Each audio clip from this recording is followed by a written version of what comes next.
ரஷ்யாவில் மருத்துவம் பயில சிறந்த ஒரு அரிய வாய்ப்பு. வெளிநாடுகளில் மருத்துவம் பயில சிறந்த முறையில் உதவுகிறது ஏஜே ட்ரஸ்ட் கல்வி குழுமம். ராசிபுரம் பழைய பேருந்து நிலையம் அருகே உள்ள வழிபாதையை அமைச்சர் டி. லோகேஷ் தமிழ்ச்செல்வன் நேரில் ஆய்வு செய்தார்.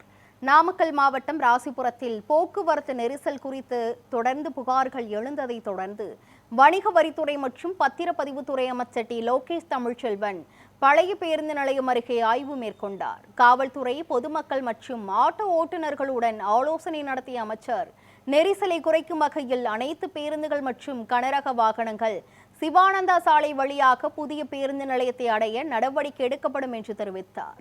மேலும் ஹெல்மெட் அணியாமல் மற்றும் மதுபோதையில் வாகனம் ஓட்டுவோர் மீது கடும் நடவடிக்கை எடுக்க காவல்துறையினருக்கு அறிவுறுத்தினார்.